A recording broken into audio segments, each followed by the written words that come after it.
El regreso de Anaconda, de Horacio Quiroga. Cuando Anaconda, en complicidad con los elementos nativos del trópico, meditó y planeó la reconquista del río, acababa de cumplir 30 años. Era entonces una joven serpiente de 10 metros, en la plenitud de su vigor. No había en su vasto campo de caza tigre o ciervo capaz de sobrellevar con aliento un abrazo suyo. Bajo la contracción de sus músculos toda su vida se escurría, adelgazada hasta la muerte. Ante el balanceo de las pajas que delataban el paso de la gran boa con hambre, el juncal, todo alrededor, se empenachaba de altas orejas aterradas. Y cuando al caer el crepúsculo en las horas mansas, Anaconda bañaba en el río de fuego sus 10 metros de oscuro terciopelo, el silencio la circundaba como un halo. Pero siempre la presencia de Anaconda desalojaba ante sí la vida, como un gas mortífero. Su expresión y movimientos de paz, insensibles para el hombre, la denunciaban desde lejos a los animales, de este modo. «Buen día», decía Anaconda a los yacarés, a su paso por los fangales. «Buen día», respondían mansamente las bestias al sol, rompiendo dificultosamente con sus párpados globosos el barro que los soldaba. «Hoy hará mucho calor», la saludaban los monos trepados, al reconocer en la flexión de los arbustos a la gran serpiente en desliz. «Sí, mucho calor», respondía Anaconda, arrastrando consigo la cháchara y las cabezas torcidas de los monos, tranquilos solo a medias. Porque mono y serpiente, pájaro y culebra, ratón y víbora, son conjunciones fatales que apenas el pavor de los grandes huracanes y la extenuación de las interminables sequías logran retardar. Solo la adaptación común a un mismo medio, vivido y propagado desde el remoto inmemorial de la especie, puede sobreponerse en los grandes cataclismos a esta fatalidad del hambre. Así, ante una gran sequía, las angustias del flamenco, de las tortugas, de las ratas y de las anacondas formarán un solo desolado lamento por una gota de agua. Cuando encontramos a nuestra anaconda, la selva se hallaba próxima a precipitar en su miseria esta sombría fraternidad. Desde 2 meses atrás, no tronaba la lluvia sobre las polvorientas hojas. El rocío mismo, vida y consuelo de la flora abrasada, había desaparecido. Noche a noche, de un crepúsculo a otro, el país continuaba desecándose como si todo él fuera un horno.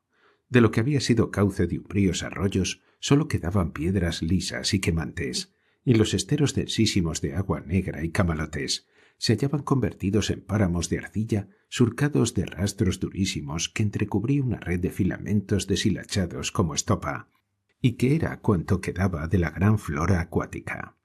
A toda la vera del bosque, los cactus, enhiestos como candelabros, aparecían ahora doblados a tierra, con sus brazos caídos hacia la extrema sequedad del suelo, tan duro que resonaba el menor choque. Los días, unos tras otros, se deslizaban ahumados por la bruma de las lejanas quemazones, bajo el fuego de un cielo blanco hasta enceguecer, y a través del cual se movía un sol amarillo y sin rayos, que al llegar la tarde comenzaba a caer envuelto en vapores como una enorme masa asfixiada. Por las particularidades de la vida vagabunda, Anaconda, de haberlo querido, no hubiera sentido mayormente los efectos de la sequía. Más allá de la laguna y sus bañados enjutos, hacia el sol naciente, estaba el gran río natal, el Paranaíba refrescante, que podía alcanzar en media jornada. Pero ya no iba a la boa a su río. Antes, hasta donde alcanzaba la memoria de sus antepasados, el río había sido suyo. Aguas, cachoeiras, lobos, tormentas y soledad, todo le pertenecía.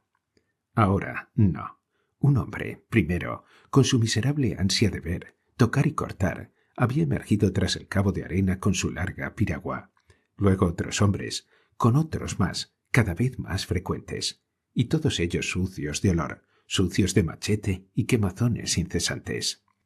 Y siempre remontando el río, desde el sur. A muchas jornadas de allí, el Paranaíba cobraba otro nombre, ella lo sabía bien. Pero más allá todavía, hacia ese abismo incomprensible del agua bajando siempre, no había un término, una inmensa restinga de través que contuviera las aguas eternamente en descenso. De allí, sin duda, llegaban los hombres, y las alzaprimas, y las mulas sueltas que infectan la selva. Si ella pudiera cerrar el Paranaíba, devolverle su salvaje silencio, para reencontrar el deleite de antaño, cuando cruzaba el río silbando en las noches oscuras, con la cabeza a 3 metros del agua humeante. Sí, crear una barrera que cegara el río, y bruscamente pensó en los camalotes. La vida de Anaconda era breve aún, pero ella sabía de 2 o 3 crecidas que habían precipitado en el Paraná millones de troncos desarraigados y plantas acuáticas y espumosas y fango. ¿A dónde había ido a pudrirse todo eso? ¿Qué cementerio vegetal sería capaz de contener el desagüe de todos los camalotes que un desborde sin precedentes vaciara en la cima de ese abismo desconocido?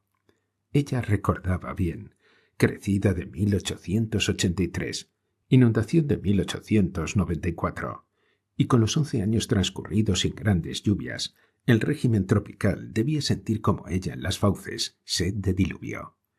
Su sensibilidad ofídica a la atmósfera le rizaba las escamas de esperanza. Sentía el diluvio inminente. Y como otro Pedro el ermitaño, Anaconda se lanzó a predicar la cruzada a lo largo de los riachos y fuentes fluviales. La sequía de su hábitat no era, como bien se comprende, general a la vasta cuenca, de modo que tras largas jornadas, sus narices se expandieron ante la densa humedad de los esteros, plenos de victorias regias, y el vaho de formol de las pequeñas hormigas que amasaban sus túneles sobre ellas. Muy poco costó a Anaconda convencer a los animales. El hombre ha sido, es y será, el más cruel enemigo de la selva.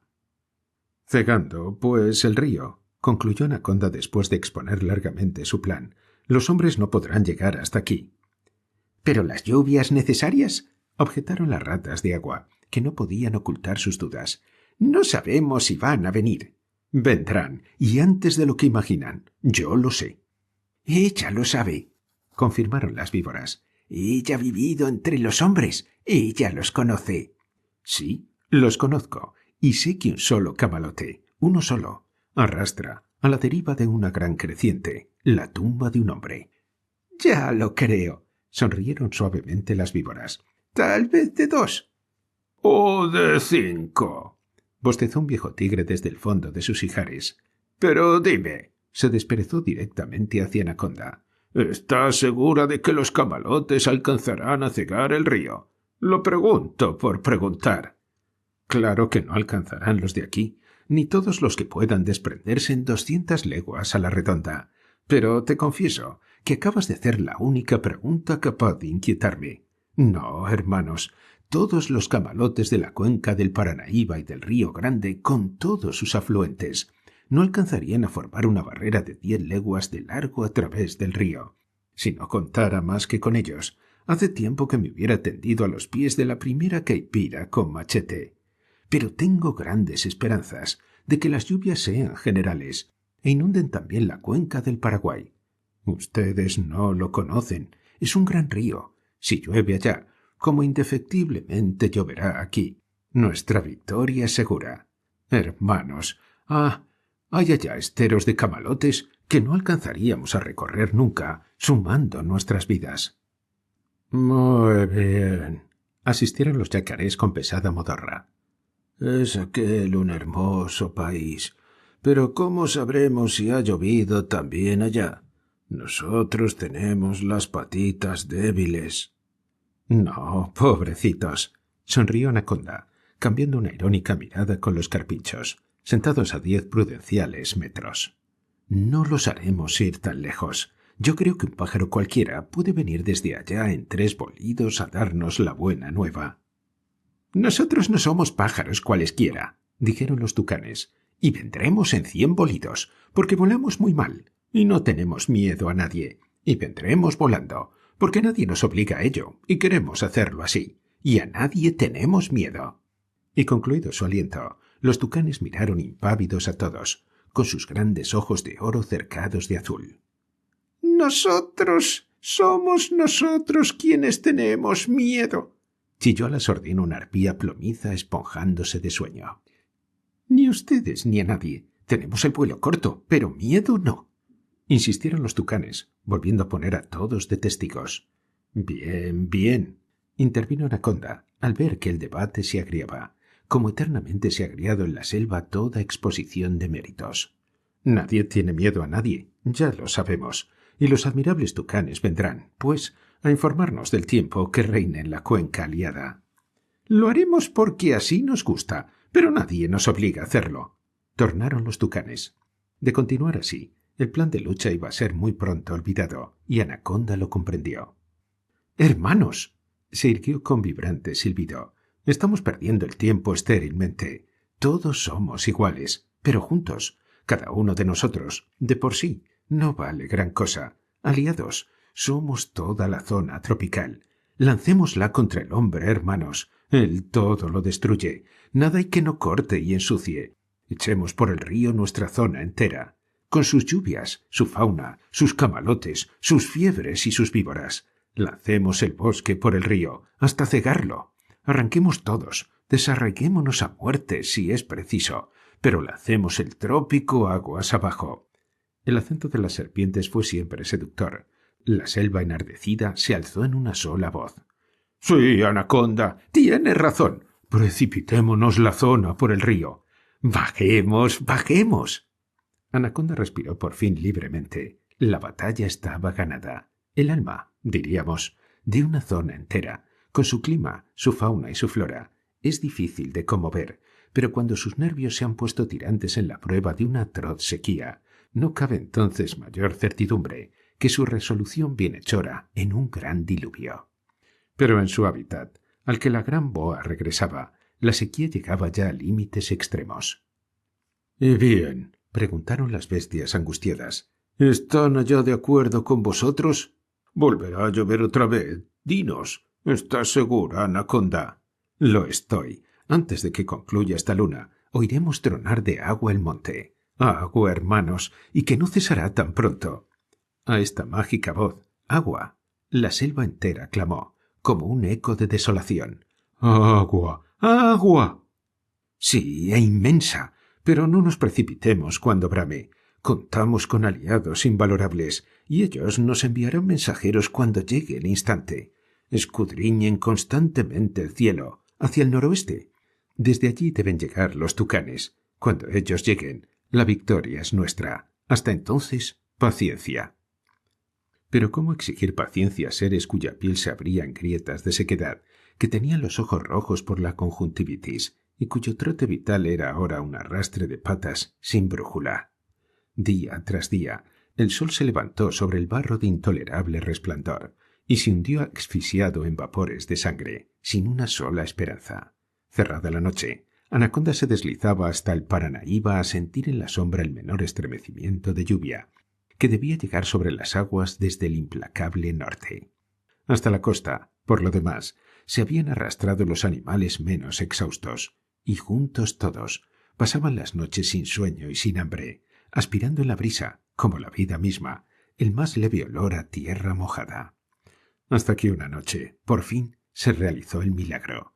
Inconfundible con otro alguno, el viento precursor trajo a aquellos míseros un sutil vaho de hojas empapadas. «¡Agua! ¡Agua!». Oyóse clamar de nuevo en el desolado ámbito, y la dicha fue definitiva, cuando 5 horas después, al romper el día, se oyó en el silencio, lejanísimo aún, el sordo tronar de la selva bajo el diluvio que se precipitaba por fin. Esa mañana el sol brilló, pero no amarillo, sino anaranjado, y a mediodía no se le vio más. Y la lluvia llegó, espesísima y opaca y blanca como plata oxidada, a empapar la tierra sedienta.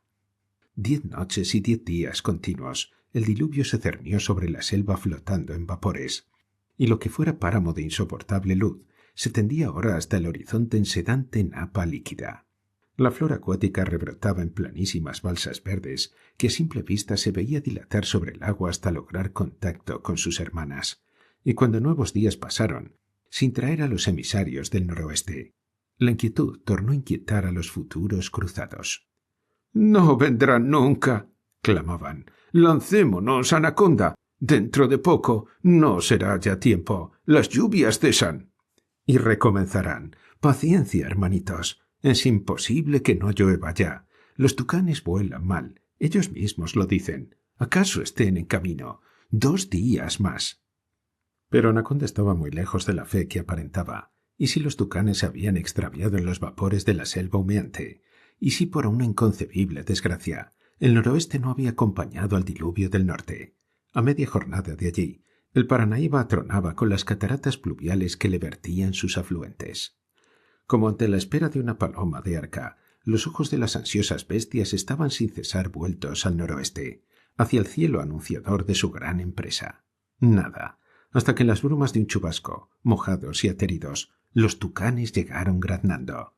¡Grandes lluvias! ¡Lluvia general en toda la cuenca! ¡Todo blanco de agua!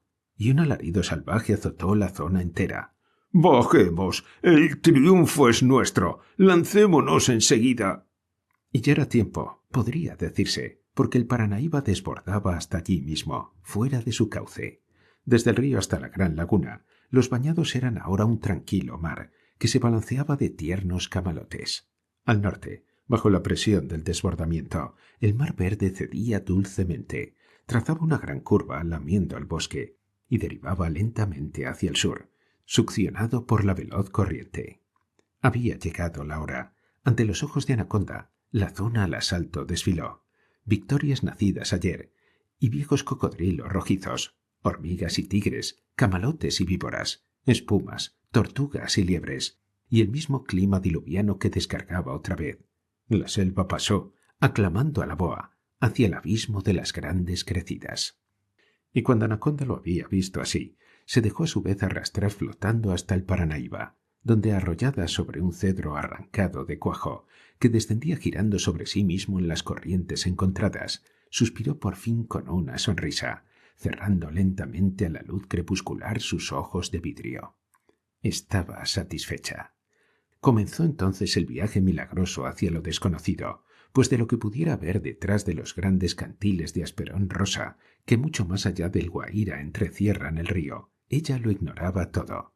Por el Tacuarí había llegado una vez hasta la cuenca del Paraguay, según lo hemos visto. Del Paraná medio e inferior, nada conocía. Serena, sin embargo, a la vista de la zona que bajaba triunfal y danzando sobre las aguas encajonadas, refrescada de mente y de lluvia, la gran serpiente se dejó llevar amacada bajo el diluvio blanco que la adormecía. Descendió en este estado al Paranaíba natal, entrevió el aplacamiento de los remolinos al salvar el río muerto, y apenas tuvo conciencia de sí cuando la selva entera flotante, y el cedro, y ella misma, fueron precipitados a través de la bruma en la pendiente del Guaira, cuyos saltos en escalera se hundían por fin en un plano inclinado abismal. Por largo tiempo el río estrangulado revolvió profundamente sus aguas rojas, pero 2 jornadas más adelante los altos ribazos se separaban otra vez, y las aguas, en estiramiento de aceite, sin un remolino ni un rumor, filaban por la canal a 9 millas por hora. A nuevo país, nuevo clima. Cielo despejado ahora y sol radiante, que apenas alcanzaban a velar un momento los vapores matinales. Como una serpiente muy joven, Anaconda abrió curiosamente los ojos al día de Misiones, en un confuso y casi desvanecido recuerdo de su primera juventud. Tornó a ver la playa, al primer rayo de sol, elevarse y flotar sobre una lechosa niebla que poco a poco se disipaba, para persistir en las ensenadas umbrías, en largos chales prendidos a la popa mojada de las piraguas. Volvió aquí a sentir, al abordar los grandes remansos de las restingas, el vértigo del agua a flor de ojo, girando en curvas lisas y mareantes, que al hervir de nuevo al tropiezo de la corriente, borbotaban enrojecidas por la sangre de las palometas. Vio tarde a tarde al sol recomenzar su tarea de fundidor incendiando los crepúsculos en abanico, con el centro vibrando al rojo albeante, mientras allá arriba, en el alto cielo, blancos cúmulos bogaban solitarios, mordidos en todo el contorno por chispas de fuego. Todo le era conocido, pero como en la niebla de un ensueño, sintiendo, particularmente de noche, el pulso caliente de la inundación que descendía con ella. La boa se dejaba llevar a la deriva, cuando súbitamente se arrolló con una sacudida de inquietud. El cedro acababa de tropezar con algo inesperado, o por lo menos poco habitual en el río. Nadie ignora todo lo que arrastra, a flor de agua o semisumergido, una gran crecida. Ya varias veces habían pasado a la vista de Anaconda, ahogados allá en el extremo norte, animales desconocidos de ella misma, y que se hundían poco a poco bajo un aleteante picoteo de cuervos. Había visto a los caracoles trepando a centenares a las altas ramas columpiadas por la corriente y a los annós rompiéndolos a picotazos. Y al resplandor de la luna había asistido al desfile de los carambatás, remontando el río con la aleta dorsal a flor de agua, para hundirse todos de pronto con una sacudida de cañonazo. Como en las grandes crecidas. Pero lo que acababa de trabar contacto con ella era un cobertizo de 2 aguas, como el techo de un rancho caído a tierra, y que la corriente arrastraba sobre un embalsado de camalotes. Rancho construido a pique sobre un estero y minado por las aguas, habitado tal vez por un náufrago que alcanzara hasta él. Con infinitas precauciones, escama tras escama, Anaconda recorrió la isla flotante. Se hallaba habitada, en efecto, y bajo el cobertizo de paja estaba acostado un hombre, pero enseñaba una larga herida en la garganta y se estaba muriendo. Durante largo tiempo, sin mover siquiera 1 milímetro la extremidad de la cola, Anaconda mantuvo la mirada fija en su enemigo.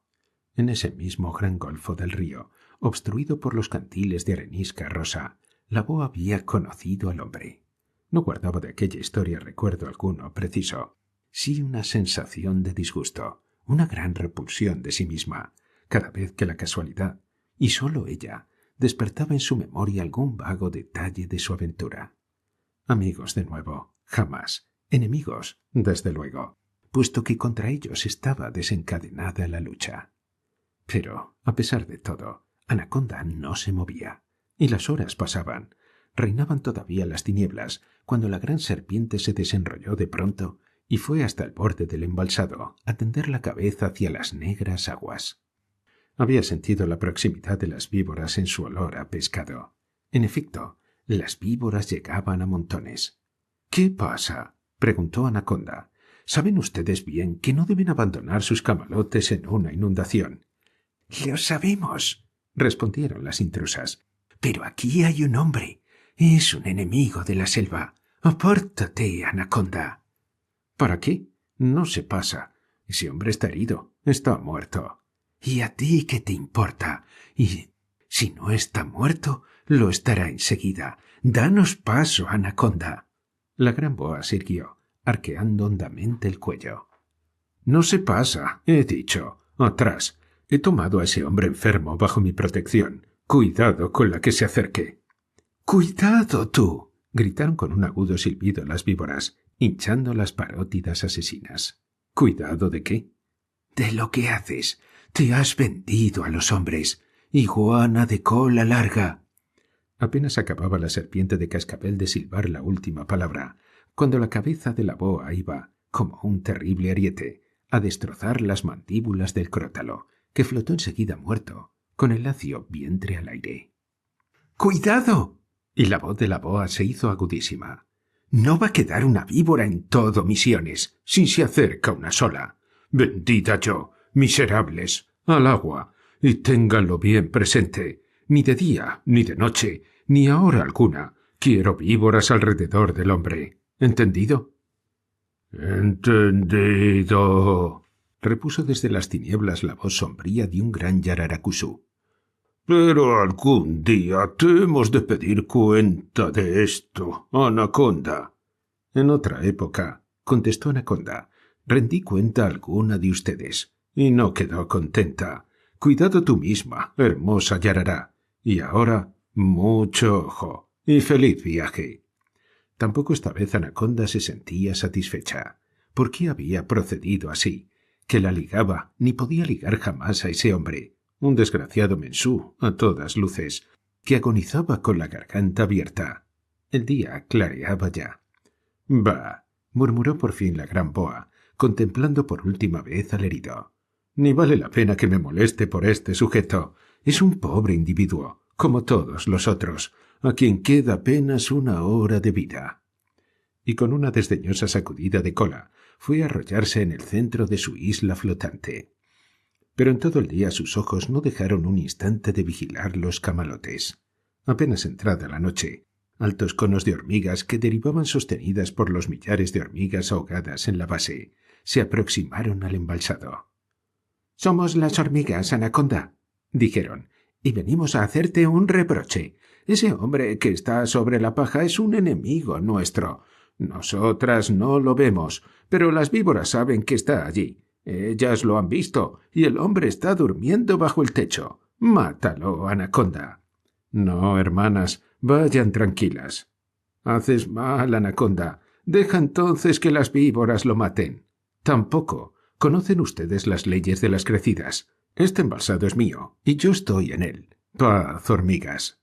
Pero es que las víboras lo han contado a todos. Dicen que te has vendido a los hombres. No te enojes, Anaconda.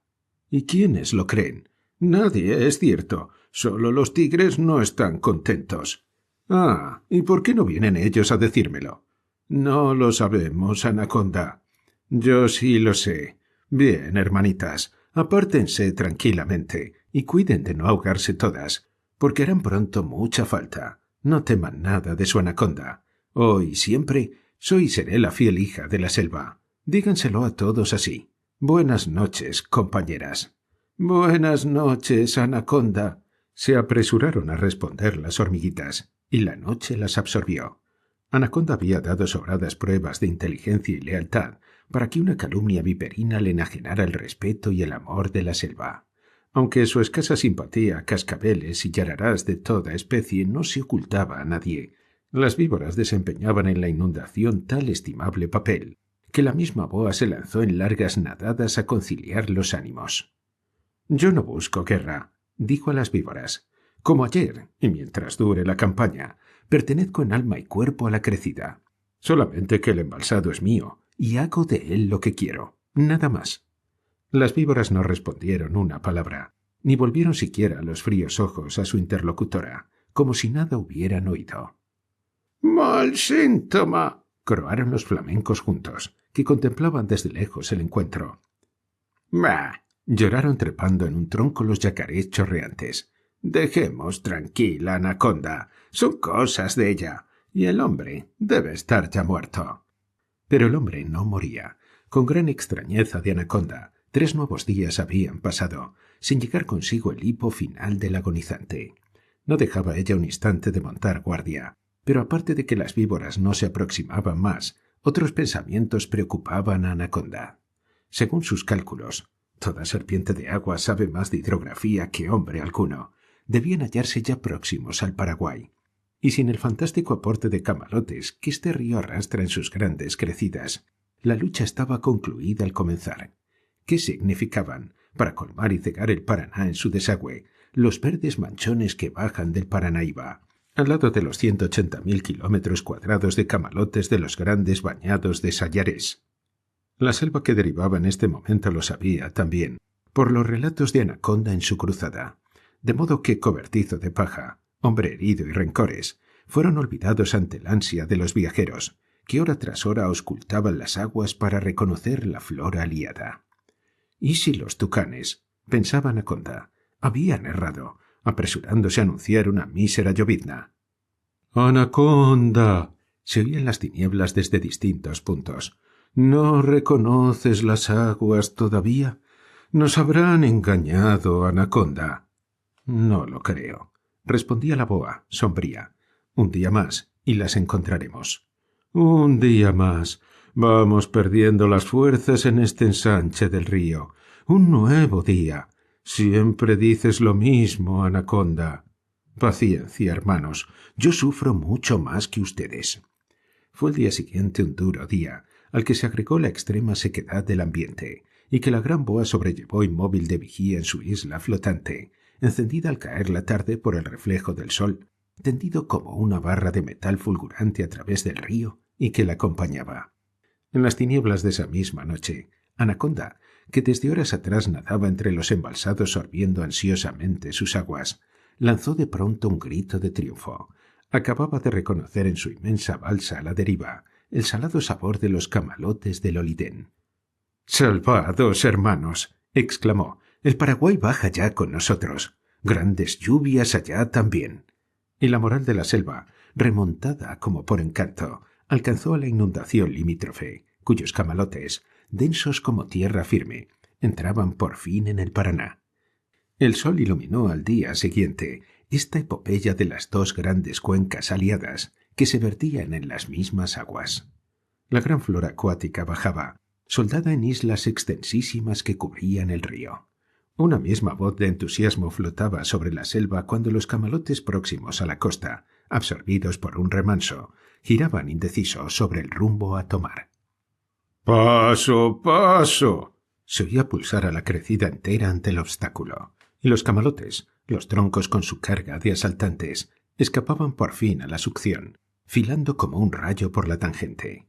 ¡Sigamos! ¡Paso, paso! Se oía desde una orilla a la otra. ¡La victoria es nuestra!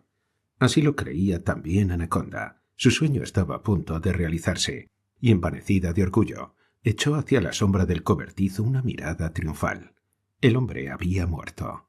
No había el herido cambiado de posición ni encogido un solo dedo, ni su boca se había cerrado, pero estaba bien muerto, y posiblemente desde horas atrás. Ante esta circunstancia, más que natural y esperada, Anaconda quedó inmóvil de extrañeza, como si el oscuro mensú hubiera debido conservar para ella, a despecho de su raza y sus heridas, su miserable existencia. ¿Qué le importaba ese hombre? Ella lo había defendido, sin duda, lo había resguardado de las víboras, velando y sosteniendo a la sombra de la inundación un resto de vida hostil. ¿Por qué? Tampoco le importaba saberlo. Allí quedaría el muerto, bajo su cobertizo, sin que ella volviera a acordarse más de él. Otras cosas le inquietaban. En efecto, sobre el destino de la gran crecida se cernía una amenaza que Anaconda no había previsto. Macerado por los largos días de flote en aguas calientes, el sargazo fermentaba. Gruesas burbujas subían a la superficie entre los intersticios de aquel, y las semillas reblandecidas se adherían aglutinadas todo al contorno del sargazo. Por un momento, las costas altas habían contenido el desbordamiento, y la selva acuática había cubierto entonces totalmente el río, al punto de no verse agua, sino un mar verde en todo el cauce. Pero ahora, en las costas bajas, la crecida, cansada y falta del coraje de los primeros días, defluía agonizante hacia el interior anegadizo que, como una trampa, le tendía la tierra a su paso. Más abajo todavía, los grandes embalsados se rompían aquí y allá, sin fuerzas para vencer los remansos, e iban a gestar en las profundas ensenadas su sueño de fecundidad. Embriagados por el vaivén y la dulzura del ambiente, los camalotes cedían dóciles a las contracorrientes de la costa, remontaban suavemente el Paraná en dos grandes curvas y se paralizaban por fin a lo largo de la playa a florecer. Tampoco la gran boa escapaba a esta fecunda molicie que saturaba la inundación. Iba de un lado a otro en su isla flotante, sin hallar sosiego en parte alguna. Cerca de ella, a su lado casi, el hombre muerto se descomponía. Anaconda se aproximaba a cada instante, aspiraba, como en un rincón de la selva, el calor de la fermentación, e iba a deslizar por largo trecho el cálido vientre sobre el agua, como en los días de su primavera natal. Pero no era esa agua, ya demasiado fresca, el sitio propicio. Bajo la sombra del techo yacía el mensú muerto.